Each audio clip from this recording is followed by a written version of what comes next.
Risky love part 2। नफीस की आदत थी कि अपने इन्वेस्टिगेशन के दौरान उसकी किसी से भी बातचीत होती थी तो वह उसे रिकॉर्ड कर लेता था। उस दिन यॉट पर जो घटा पप्पू ने जैसा बताया था उसे सुनकर नफीस ने अपने लैपटॉप पर लिख लिया था। नवीन मानवी को उसी तरह गन पॉइंट पर लिए हुए कैप्टन के केबिन से बाहर आया। उसने पंकज और उसके साथी को धमकाया, मेरे आदमियों को छोड़ दो। पंकज और उसका साथी कुछ करते उससे पहले ही एक गोली चली। नवीन पप्पू के सामने ही जमीन पर गिर गया। पप्पू ने देखा कि वह गोली अंजन ने चलाई थी। मानवी अपनी जगह पर खड़ी डर कर जोर जोर से रो रही थी। अंजन उसके पास गया और उसे चुप कराने का प्रयास करने लगा। घबराई हुई मानवी कसकर उसकी छाती से चिपक गई। अंजन प्यार से उसके सर पर हाथ फेर रहा था। पप्पू ने बताया कि अंजन के एक साथी को इस बात की भनक लग गई थी कि नवीन अपने साथियों के साथ मानवी को किडनैप करने जा रहा है। वह फौरन अपने साथियों के साथ उसे बचाने के लिए निकल पड़ा। यॉट पर जिस तरह से अंजन ने मानवी को बचाया था वह उन दोनों के प्यार का आधार बना था। नफीस को अब यह जानना था कि रघुनाथ परिकर उनके रिश्ते के लिए कैसे तैयार हो गया। उन दिनों नफीस एक मराठी अखबार शहर छा दर्पण में काम करता था। क्राइम रिपोर्टिंग करते हुए उसकी बहुत से लोगों से जान पहचान हो गई थी। इनमें से एक था कुशल पालेकर।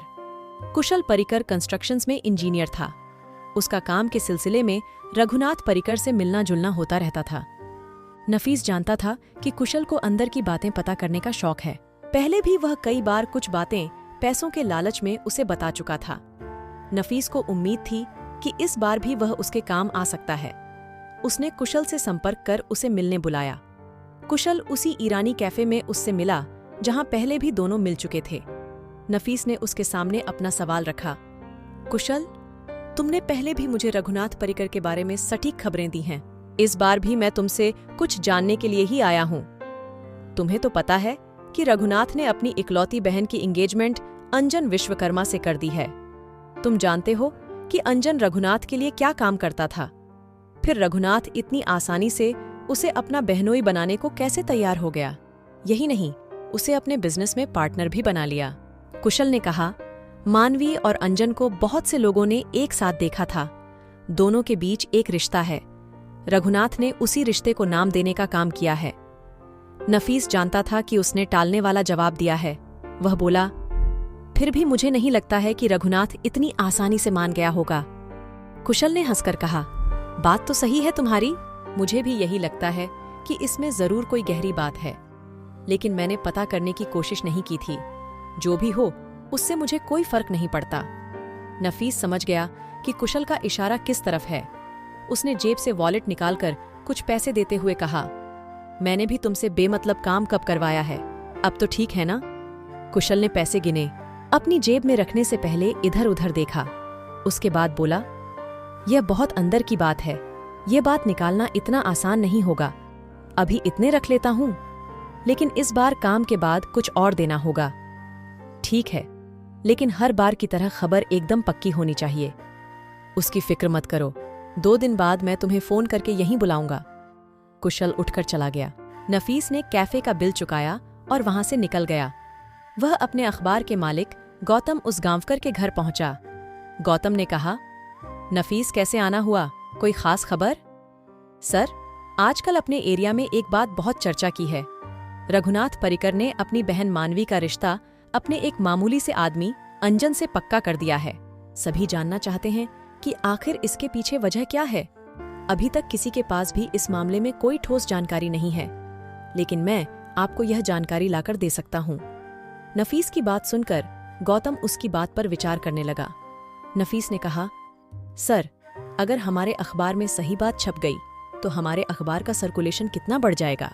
गौतम ने कहा, क्या गारंटी है कि ऐसा हो? फिर जो खबर छपे वह सही ही हो, यह भी कैसे कहा जा सकता है?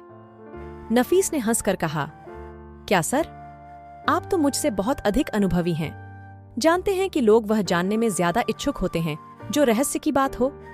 आजकल यह बात किसी रहस्य से कम नहीं है।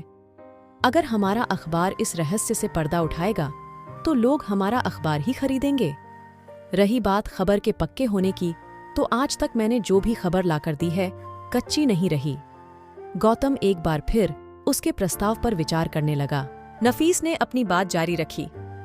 सर, जो खबर मैं लेकर आऊंगा एकदम सटीक होगी, लेकिन खबर निकालने में खर्च होगा। गौतम ने उसकी ओर देखकर कहा, कितना लगेगा?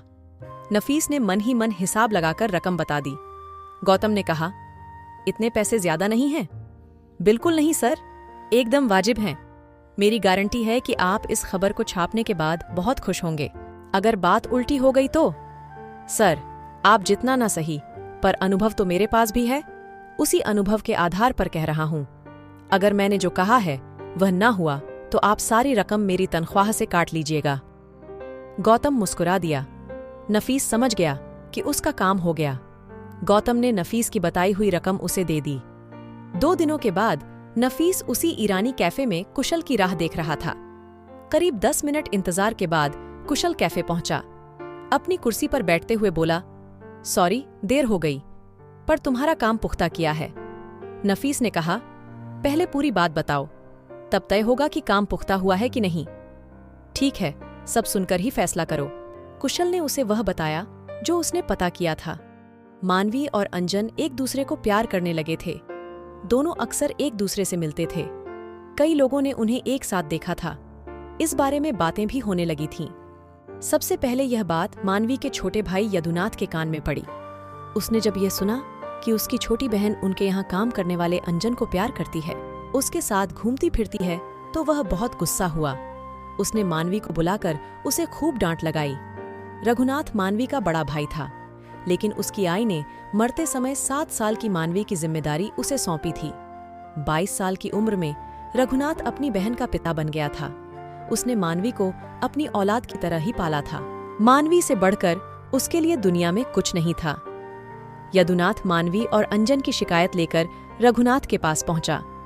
सब सुनकर रघुनाथ को गुस्सा तो आया, किंतु मानवी की जगह अंजन पर। उसने अपने भाई रघुनाथ से कहा कि मानवी तो बच्ची है, उसे दुनियादारी का अधिक ज्ञान नहीं है। जरूर अंजन ने उसे बरगलाया होगा। उसने यदुनाथ से कहा कि वह अंजन से मिलना चाहता है, लेकिन उससे जो भी कहना होगा वह खुद ही कहेगा। यदुनाथ सिर्फ उसे संदेशा दे कि वह उससे मिलना चाहता है। खंडाला के पास परिकर कंस्ट्रक्शन के एक होटल का काम चल रहा था। यदुनाथ ने अंजन को वहीं आने को कहा। सही समय पर अंजन रघुनाथ से मिलने के लिए पहुंच गया। रघुनाथ ने अंजन को घूर कर देखा। उसके बाद सख्त लहजे में कहा, जब मैंने तुम्हें काम पर रखने के लिए बुलाया था, तब मैंने तुमसे पूछा था कि तुम्हारी ईमानदारी किसके लिए है? तब तुमने कहा था कि पैसों के लिए। अंजन ने कहा, जी याद है। रघुनाथ ने उसी अंदाज में कहा, तब मैंने भी कहा था कि मुझसे धोखा करने वाला जिंदा बच जाए, ये मुमकिन नहीं है। अंजन ने निडरता से कहा, लेकिन मैंने तो आपके साथ कोई धोखा नहीं किया। रघुनाथ गुस्से से चिल्लाया, तुम सोचते हो कि मेरी बहन को बहकाकर तुम अपने मंसूबों में कामयाब हो जाओगे, मेरी बराबरी पर आ जाओगे। लेकिन याद रखना कि मेरी बहन को सीढ़ी बनाकर ऊपर चढ़ने की कोशिश की तो मुझसे बुरा कोई नहीं होगा, इसलिए मानवी की जिंदगी से दूर चले जाओ। अंजन ने बिना कोई गुस्सा दिखाए बड़े शांत भाव से कहा, भाई, मैं और मानवी दोनों एक दूसरे को प्यार करते हैं। मेरे लिए मानवी ये कोई सीढ़ी नहीं है। आपकी बात मानकर मैं उससे दूर चला जाऊंगा, लेकिन आपने मानवीय को अपनी बेटी की तरह पाला है। एक बार आप उससे भी पूछ लीजिए। जिस शांत भाव से अंजन ने अपनी बात कही थी, उसी तरह शांति से वहां से निकल गया। कहानी बताते हुए कुशल ने कहा, उस दिन मेरा एक खास आदमी वहां था। उसने बड़ी सावधानी से यह सारी बातें सुनी थीं। नफीस ने कहा, पर रघुनाथ ने जब अंजन को मानवी से दूर जाने को कहा था, उसने कहा भी था कि वह रघुनाथ के कहे अनुसार दूर चला जाएगा। तो फिर उसकी और मानवी की शादी कैसे पक्की हुई? कुशल ने आगे की कहानी सुनाई। यह कहानी उसने रघुनाथ के एक नौकर से पता की थी। रघुनाथ घर पहुंचा तो वह बहुत परेशान लग रहा था। नौकर उसके पास चाय लेकर पहुंचा तो उसने मानवी को बुलाकर लाने का आदेश दिया। नौकर मानवी को बुला लाया। कमरे के बाहर पहुंचकर उसके कान में अंजन का नाम पड़ा तो वह रुककर सुनने लगा। जो कुछ उसने सुना उसके हिसाब से रघुनाथ ने मानवी को अंजन से दूर रहने के लिए कहा। इस पर मानवी ने कहा कि वह अंजन को बहुत प्यार करती है। वह एक अच्छा इंसान है, इसलिए वह उसे छोड़ नहीं सकती है। नौकर को किसी के कदमों की आहट सुनाई पड़ी तो वह फौरन वहां से हट गया। उसने यदुनाथ को कमरे में जाते देखा था। आधे घंटे तक कमरे में दोनों भाई मानवी को समझाते रहे। नौकर कुछ सुन नहीं पाया, लेकिन उसने मानवी को आंखों में आंसू भरकर कमरे से बाहर निकलते देखा था।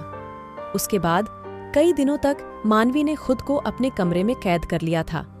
अक्सर जो खाना उसे कमरे में दिया जाता था वह वैसे ही ढका रखा रहता था जैसा नौकर छोड़कर आता था। इस तरह एक हफ्ता बीत गया था। एक दिन जब नौकर खाना लेकर गया तो घबराया हुआ वापस आया। मानवी ने अपने हाथ की नस काट ली थी। उसे फौरन अस्पताल पहुंचाया गया। कुछ देर की जद्दोजहद के बाद मानवी की जान बचाई जा सकी। कुशल कहानी बताते हुए रुक गया। नफीस ने कहा, तो मानवी की आत्महत्या की कोशिश के कारण रघुनाथ को झुकना पड़ा। नफीस ने देखा कि कुशल कुछ सोच रहा है। उसने पूछा, क्या बात है? मैंने जो कहा उसके अलावा भी कुछ था क्या? कुशल कुछ देर उसकी तरफ देखता रहा। वह मन में कुछ हिसाब लगा रहा था, जैसे सोच रहा हो कि कहाँ जाए या नहीं। उसकी उधेड़बुन देखकर नफीस बोला, कोई बात तो है, तुम गहरी सोच में हो। बताओ, क्या सोच रहे हो? नफीस, जो मैं कह रहा हूं उसके बारे में पुख्ता तौर पर कुछ नहीं कह सकता, पर मानवी की आत्महत्या की कोशिश ही एक वजह नहीं थी। सुनने में आया था कि अस्पताल में डॉक्टरों ने जब मानवी का इलाज किया तो पाया कि वह प्रेग्नेंट है, लेकिन मैं पहले ही कह चुका हूं कि यह बात मैंने सिर्फ सुनी है। कितनी सच है यह बात कह नहीं सकता हूं। कुशल ने जो बताया वह चौंकाने वाला था। नफीस उस पर विचार करने लगा। कुछ सोचकर उसने पूछा, तुम बता सकते हो कि मानवी को किस अस्पताल में भर्ती कराया गया था? कुशल ने उसे अस्पताल का नाम बता दिया। नफीस ने उसे मांगी गई रकम दे दी। अपने बॉस को उसने आत्महत्या वाली बात ही बताई और उसके हिसाब से रिपोर्ट बनाकर छाप दी। नफीस ने अपने स्तर पर पता लगाने की कोशिश की कि क्या मानवी सचमुच प्रेग्नेंट थी, लेकिन इस विषय में उसे कुछ भी पक्के तौर पर पता नहीं चल पाया।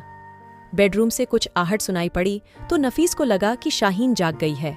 वह लैपटॉप बंद करके बेडरूम में गया। शाहीन वॉशरूम में थी। वहां से निकलकर बोली, क्या बात है नफीस, तुम्हें नींद नहीं आ रही है? पहले भी लिविंग एरिया में थे, अभी उठी तो फिर नदारत थे। काम के चक्कर में अपनी तबीयत ना बिगाड़ लेना। काम के कारण नहीं, बस यूं ही नींद नहीं आ रही थी। रात के 2:30 बज रहे हैं, अब सो जाओ। शाहीन बेड पर लेट गई और करवट बदल ली। नफीस भी बेड पर लेट गया। उसने अपनी आंखें बंद कर लीं, पर अभी भी दिमाग में अंजन ही था। वह मन ही मन उसके बारे में सोच रहा था। मानवी की प्रेगनेंसी का सच तो सामने नहीं आया, पर कुछ ही दिनों में उसकी और अंजन की शादी हो गई। पर शादी के कुछ ही महीनों के बाद रघुनाथ और उसका भाई यदुनाथ एक हादसे में मारे गए। लोगों के बीच कई तरह की कहानियां कही जाने लगीं। बहुत से लोग मानते थे कि वह हादसा करवाया गया था। शक की सुई अंजन पर भी, लेकिन इन सब से परेशान हुए बिना अंजन अपनी राह पर चलता रहा। जल्दी ही वह कंस्ट्रक्शंस की दुनिया में छा गया। अब उसके बारे में बातें करने वाले भी चुप हो गए। अंजन विश्वकर्मा अब एक सफेदपोश बिजनेसमैन था। अपनी छवि को सुधारने के लिए उसने लोगों की भलाई के काम भी शुरू कर दिए थे, लेकिन बिजनेसमैन की छवि एक आवरण थी जिसके पीछे काले कारोबार का डॉन अंजन विश्वकर्मा छिपा हुआ था। शादी के 2 साल बाद मानवी कहीं गायब हो गई। उसने किसी भी बच्चे को जन्म नहीं दिया था। अंजन ने सबसे कह दिया था कि उन दोनों की पट्टी नहीं, इसलिए वह उसे छोड़कर विदेश चली गई है। नफीस ने तब मराठी अखबार छोड़कर एक लोकल न्यूज चैनल ज्वाइन कर लिया था। वहां वह क्राइम से संबंधित एक प्रोग्राम करता था जो लोगों को बहुत पसंद था। इन सब के बीच अंजन से संबंधित अनसुलझे सवाल जानने की उसकी इच्छा थी। वह इस बारे में जानने की कोशिश भी कर रहा था। उसी समय उसके व्यक्तिगत जीवन में कई समस्याओं ने दस्तक दी।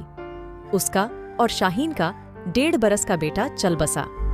यह एक बहुत बड़ा धक्का था।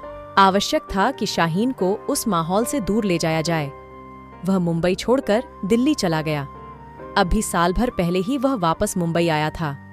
इस बार उसने एक अच्छे न्यूज चैनल को ज्वाइन कर लिया था। फिर से एक क्राइम आधारित प्रोग्राम शुरू किया था। एक किताब लिख चुका था जो जुर्म की दुनिया की अंदर की झांकी प्रस्तुत करती थी। एक बार फिर अंजन विश्वकर्मा ने उसे अपनी तरफ आकर्षित करना शुरू कर दिया था। अब वह पहले से भी अधिक बड़ा और रहस्यमयी हो गया था। उसने अपने सहयोगी विनोद के साथ अंजन के बारे में पता करना शुरू किया था। कुछ समय पहले मुंबई के वन संरक्षित इलाके में 600 करोड़ की जमीन के गैरकानूनी तरीके से अधिग्रहण का मामला बहुत जोर से चर्चा में था। यह जमीन अंजन विश्वकर्मा की कंस्ट्रक्शंस कंपनी कावेरी कंस्ट्रक्शंस को मिली थी। इस जमीन को पाने की कोशिश अंजन का प्रतिद्वंदी जगजीत अहलूवालिया भी कर रहा था। उसके बाद उनके बीच की कड़वाहट कई मौकों पर सामने आने लगी। अंजन ने अपने प्रभाव से उस मामले को दबा दिया था। नफीस इसी सिलसिले में पड़ताल कर रहा था जब अंजन के बीच हाउस शिमरिंग स्टार्स में गोलीबारी की खबर मिली। जब नफीस सोकर उठा तो सुबह के 8:15 बजे थे। अपने फोन की घंटी सुनकर उसकी नींद खुली थी। जब तक वह फोन उठाता कॉल कट गई थी। नफीस ने चेक किया, फोन विनोद का था। उसने कॉल बैक किया। फोन लेकर वह बेडरूम की बालकनी में आकर खड़ा हो गया। विनोद ने उससे कहा कि उसे एक खबर देनी है। नफीस जल्दी ऑफिस पहुंचे। विनोद दिल्ली में भी नफीस के साथ काम कर चुका था। जब नफीस मुंबई में इस न्यूज चैनल के लिए काम करने आया तो विनोद भी उसके साथ आ गया। यहाँ वह एक अखबार में काम कर रहा था, साथ ही नफीस की मदद भी करता था। नफीस ने खास तौर पर उसे अंजन के बारे में पता करने का काम सौंपा था। कल नफीस के ऑफिस से जाने के बाद से ही विनोद ने इस बात का पता करना शुरू कर दिया था कि अंजन का ड्राइवर मुकेश उसे गोली लगने के बाद कहाँ ले गया था। उसे अपने सूत्रों से कुछ बातों का पता चला था। वह उन्हीं के बारे में बताने के लिए नफीस से मिलना चाहता था। नफीस के सामने बैठा विनोद अपनी पड़ताल की जानकारी दे रहा था। सर, यह पक्का है कि अंजन को कावेरी देवी मेमोरियल हॉस्पिटल में ही ले जाया गया है। मैंने वहां के एक वार्ड बॉय से बात की है। नफीस कुछ सोचते हुए बोला, पहले ही इस बात पर ध्यान जाना चाहिए था। गोलीबारी के कांड को गुप्त रखने के लिए अपने खुद के अस्पताल से अच्छी जगह क्या होगी। अंजन की सेहत के बारे में कुछ पता चला? डॉक्टर ने ऑपरेशन के बाद 24 घंटे क्रिटिकल बताए थे, पर अभी तक कोई खबर नहीं है। उस लड़की के बारे में कुछ पता चला? नहीं सर, उसके बारे में तो कुछ भी पता नहीं चला। उसके बारे में जानने में समय लगेगा। फिलहाल यह पता करो कि गोलीबारी के पीछे कौन है। कहीं जगजीत अहलूवालिया तो नहीं है? नफीस ने कहा, अगर हम उस जमीन की बात करें तो उसका अंजन के हाथ लगना जगजीत की हार जरूर थी, लेकिन जगजीत इस बात के लिए उस पर जानलेवा हमला नहीं कराएगा। वह जो भी करता है सामने से आकर करता है। अपनी हार का बदला वह भी उससे कोई बिजनेस का मौका छीन कर लेगा। सर, फिर अंजन पर और कौन हमला करवा सकता है? नफीस ने विनोद की तरफ देखा, फिर गंभीर आवाज में बोला, विनोद, यहाँ आते वक्त मैं इसी विषय में सोच रहा था। मुझे तो यह बहुत गहरा मामला लगता है। अंजन की गतिविधियों का पता उसके बहुत नजदीकियों को ही रहता है। ऐसे में सोचने वाली बात है कि उसके बीच हाउस शिमरिंग स्टार्स में होने की बात उस पर हमला करने वालों तक कैसे पहुंची। जरूर ये काम उसके किसी करीबी का है जिसने अंजन के बारे में खबर दी।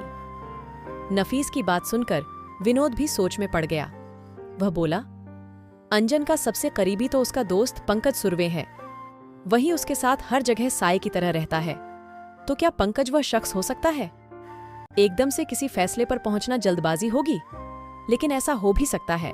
सर, अगर ऐसा है तो फिर वह लड़की पंकज के साथ ही होगी। लेकिन पंकज अपने दोस्त के साथ ऐसा क्यों करेगा? नफीस ने कहा, यही तो पता करना है कि अंजन के बारे में खबर किसने और क्यों दी। कुछ सोचकर नफीस ने कहा, मुझे लगता है कि अंजन का ड्राइवर मुकेश इस संबंध में बहुत कुछ जानता है। तुम उसके बारे में पता करो। विनोद चला गया। नफीस अंजन के बारे में सोचने लगा। कहानी जारी रहेगी। आगे की कहानी अगले भाग में। अगला भाग जल्द ही आएगा। कमेंट में जरूर बताएं कि आपको कहानी कैसी लगी। कहानी अच्छी लगी है तो वीडियो को लाइक कीजिए, शेयर कीजिए और हमारे चैनल को सब्सक्राइब करके बेल आइकॉन को भी दबा लीजिए, ताकि मैं जब भी वीडियो अपलोड करूं आपको वीडियो का नोटिफिकेशन मिल सके। तो चलिए दोस्तों, मिलते हैं नेक्स्ट वीडियो में। तब तक के लिए bye and thanks for watching video.